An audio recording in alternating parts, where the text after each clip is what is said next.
Gamitin ang oras ng impeachment court sa pagpapaliwanag. Senator Judge Padilla, sir, what is your pleasure? Maraming salamat po sa ating tagapamahalang hukom at sa ating pong Ginoong Pangulo. Nais ko lamang pong basahin ng napakaigsing manifestasyon po. The gentleman may proceed with his manifestation. Maraming salamat po. A'udhu billahi minash shaitanir rajim. Bismillahirrahmanirrahim. Alhamdulillah rabbil alamin. Aming mga kasama, ako po'y humihingi ng paumanhin sapagkat dito pong nakaraang linggo, lumabas po sa mga balita na may aligasyon na ako daw po ay hindi sumusunod sa batas. Ito po ay nakalulungkot para sa isang senador, sa isang senator judge, ang masabihan na hindi sumusunod sa batas. Samantalang nung tayo po ay merong mahal na saksi dito, pero dahil ginagalang ko po ang ombudsman, dahil siya po ay aking kaibigan na itinuturing, dahil nagkaroon na po kami ng napakahabang kwentuhan sa aking opisina nung siya po ay kalihim, ako po ay nag-submit ng aking counter affidavit. At ganun din po, humihiling din po ako sa aking mga kasama, lalong-lalo na po sa aking kaibigang Ginoong Pangulo, na sa mga ganitong pagkakataon, hinihingi ko po na tulungan din po ninyo kami. Na maipaliwanag din po namin sa media na meron din po kaming mga pagkakataon na ipagtanggol din ang aming sarili at kami wag husgahang kaagad na kami hindi sumusunod sa batas. Yun lamang po, Ginoong Pangulo at tagapangulong hukom. Maraming salamat. Senators Erwin Tulfo, Senator Judge Alan Cayetano, thereafter Senator Judge Tito Soto are recognized. What is your pleasure, Senator Judge Erwin Tulfo? Mr. Presiding Officer, Senate President, ladies and gentlemen. This impeachment court was established to try the Vice President of the Republic. Ang punto ko po rito, kasi napapansin ko po ilang araw na nagagamit po natin ang impeachment court, ang oras po ng impeachment court sa pagpapaliwanag. Naintindihan ko po ang posisyon ng aking kaibigan, si Senador Robin Padilla, yung kanya pong frustrations. Pero gusto ko lang po sana ipaalala sa ating presiding officer, sa ating pong Senate President, at matanong, ano po ba ang ating ginagamit na rules ngayon? O pwede po ba yung mga problema po labas sa impeachment court na ito o labas sa kaso ng Vice President ay dadalhin natin dito? Di po ba ang korte na ito na itatag para po sana kay Vice President at kay Vice President lamang? Mga ebidensya, mga testimonya, mga pahayag patungkol lamang po sana sa impeachment ng Vice President. Kasi dito pong mga nagdaang araw, Mr. Presiding Officer, Senate President, mga kasama, napansin ko po na nagagamit ang oras po ng impeachment court sa pagtatanggol po ng mga nakaraang araw ng sarili ng ilan sa mga kasamahan natin sa mga akusasyon. This is not the right forum and the right venue and not the right time to explain your situation. Kung gusto po ninyong mag-eksplika ng inyong mga saloobin, problema, maaari naman po ninyong gawin yan sa labas po ng oras ng impeachment court. Maaari pong sa press conference, nandyan naman po ang Senate media. Anytime po, nandoon sila sa Senate briefing room, press briefing room. Maaari din po sa Facebook o sa YouTube magpaliwanag. Huwag po nating gamitin ang oras ng impeachment court sa pagpapaliwanag o sa pagtatanggol ng ating mga sarili simula pa po noong nakaraang linggo. because the time we waste here to defend ourselves, defend what we believe or what have you, is an injustice to the Vice President. Yung oras po na ito dapat ilaan natin sa pakikinig sa depensa ng Vice Presidente, sa mga akusasyon laban sa Vice Presidente, hindi po pagdidepensa sa mga sarili natin kung tayo inaakusahan ng kung anong mga ahensya, kung tayo po ay may mga kaso, may mga investigasyon. This is not the right forum, Mr. Presiding Officer, Mr. President, Senate President. This is not the right place. This court was established, was created, the impeachment court, for the Vice President and Vice President only. This should be her time. This should be her forum, not our forum here na ilabas natin ang saloobin natin, mga sagot natin sa mga akusasyon, mga kaso laban sa atin. And this is not also the time, Mr. President, Mr. Presiding Officer, na hanapin yung mga kasama nating nawawala, nakakulong, dapat po doon sa Senado natin, sa sesyon natin, and not here in this court, Mr. Presiding Officer, Mr. Senate President. Kaya pakiusap ko lamang po sana sa ating mahal na Presiding Officer and Senate President, let us follow the rules. May rules ho tayo. Kung hindi naman ho patungkol sa Vice President na sasabihin natin, hindi naman po patungkol sa depensa o prosekusyon ng Vice Presidente natin, then wag na ho natin payagan na magsalita pa po dito because nasasayang. Because every minute, every hour that we waste away from the defense or from the prosecution of the case of the Vice President, it is injustice. It is called injustice to the Vice President, to her family, yung anguish, yung kanyang sama ng loob, yung oras na nakabinbin ang kaso na ito. Let us do this impeachment trial as quickly as possible. If we have to clear the Vice President, then let's clear her. If we have to prosecute, then prosecute her with the evidence kung meron.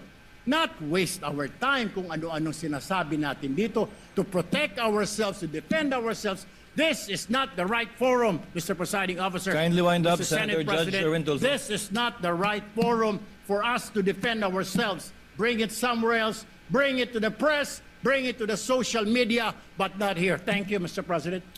The remarks of the gentleman are noted. Earlier, Senator Judge Allen asked to be recognized. Are you yielding in favor of Senator Judge Padilla? And thereafter, Senator Judge Soto. Thereafter, Senator Judge Thank you, Padilla Mr. before the Presiding chair Officer. makes a ruling on the matter. Yes, Senator Judge Alan Cayetano is recognized. Thank you. I'm happy. You may proceed, sir. I'm happy I finally heard Senator Judge Erwin Tulfo is concerned about the justice or injustice to Vice President Sara. That's good news.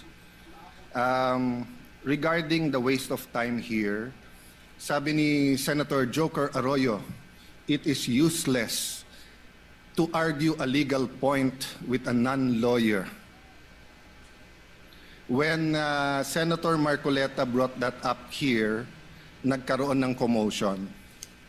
Senator Miriam stood up here many times and said, kaya ka nga nagpo 4 years na law school at nagbabar.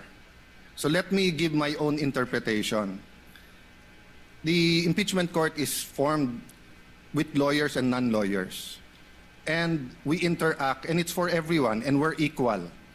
But if there's an engineer here or a doctor, and they talk about medical principles, I have to either study and argue on medical principles. Hindi ko pwedeng sabihin, hindi, ganito lang yan, logic lang yan, etc. Diba? So, ang legal principle natin today is simple, integrity ng court. So, allow me to mention that to the people and help educate my colleague here. When I set up this homemade device to generate my own electricity, my friends laughed at me. But when they saw it powered my entire home, they all built one for themselves. The integrity of the court and the justices or judges is always relevant. So if the Supreme Court or COMELEC, Court of Tax Appeals, Sandigan Bayan is being heard and the judges are being threatened, you give them time. So we cannot take the impeachment out of context. Nag-verify sa Taguig, sinabi na 3 beses na walang ghost. Ngayon, i-verify ulit. I wasn't going to bring that up, but then i-question ninyo si Senator Padilla. It was all over the news na hindi niya inintindi or he snubbed the ombudsman. I was going to stand up before Senator Erwin stood up just to say, may registered mail. So nung una pa lang, 5 minutes si Senator Tulfo, so I'll take the 5 minutes also if you don't mind. The gentleman may proceed and Yes. kindly be mindful of the time. Yes, I will now. So I'm just saying, Senator Padilla just stood up to say, sumusunod siya sa batas, tapos. Kaya humaba to, dahil nga, hindi importante ata dito yung integrity ng judge. Lastly, kaya sinabi kong it's useless to argue a legal point. Ilang beses ko na narinig dito. It's our job to clear or prosecute the Vice President. Hindi po. It's our job to try and to decide. It's the prosecution's job to try to prosecute, and it's the defense job to convince us na wala. Our job is to try and to decide. And when you decide, you acquit or you convict. Why is that important? These are legal terms. Hindi pwede yung nanonood na law student ngayon sasabihin, trabaho pala ng judge to clear or to prosecute. Thank you, Mr. Presiding Officer, Mr. Senate President. Thank you, Senator Judge Alan Cayetano. His remarks are noted. Senator Judge Soto, thereafter, Senator Judge Padilla, thereafter, the presiding officer shall make a ruling. You may proceed, sir. You have 2 minutes. Yeah, thank you, Mr. President, the presiding officer. I do not have 4 years of law, but I have 29 years of lawmaking. And I move that the manifestations of that we have heard be referred to the Senate proper. We will act on it at the proper time, Your Honor. Thank you. Your remarks are noted. Senator Judge Padilla is recognized. You may proceed, sir. You have 2 minutes. Maraming salamat po, aming tagapamahalang hukom. Ito pong kasuotan natin sa mga oras na ito, hindi lamang po ito nire-represent ang impeachment ng ating pangalawang Pangulo. Ang nire-represent po nito ay ating karapatan. Depends sa ating lahat. Huwag nating kalimutan. Pantay-pantay tayo sa batas. Maraming salamat po. Senator Judge Pangilinan, what is your pleasure, sir? Yes, just a very quick manifestation, Mr. Presiding Officer. Earlier, former Senate President Soto moved that these matters be referred to the Senate. This is precedent, actually. During the Estrada impeachment trial, the father of Senator Cayetano, Alan, Senator Rene Cayetano, made a manifestation regarding a case that was supposedly being prepared, a criminal case to be filed against him. It was raised in the impeachment court, but ultimately the impeachment court agreed that the manifestation was referred to the Senate as a legislative body. So there is precedent for this. Yes, the court allowed then Senator Rene Cayetano to make his manifestation, but eventually it was resolved that the matter be referred to the Senate as a legislative body. So we move for the previous. Yes, we call for the previous question, Mr. President. Senator Judge Cayetano. I think the presiding officer ruled that we will take it up later on, but if Senator Judge Pangilinan will insist, then I have to object on a point of order. Rule 6 says, the last part, the provisions of the rules of the Senate and the revised rules of court shall apply suppletory whenever applicable. And in the rules of the Senate, whenever the senator feels threatened or anything happens, whether pinatayan ng aircon, whether may nakatutok na barel or sinaran ng pinto, he can rise on a point of personal and collective privilege. We did Abbreviate the proceedings. May I just, Mr. President, because I was alluded to, Mr. President. May I just very quickly, Mr. President, Rule 6 on... You may proceed, sir. Thank you, Mr. President. Rule 6 of our impeachment rules, Mr. President, which was quoted by Senator Cayetano as being suppletory, Mr. President, that refers to evidence, rulings on evidence in the impeachment trial. It does not refer to privileged speeches. Therefore, the suppletory nature of the rules of court, as well as the Senate rules, refer to matters pertaining to evidence and no other, Mr. President. But in the spirit of liberality, we will allow that. That's precisely why we did not object when he spoke last week. But let us not abuse the liberality of this court, Mr. President. With the permission of Senator Judge Tulfo Erwin, the chair will make a ruling because I believe it is also his position not to prolong this matter in discussing collateral matters not pertaining to the articles of impeachment that we are hearing and trying before the impeachment court.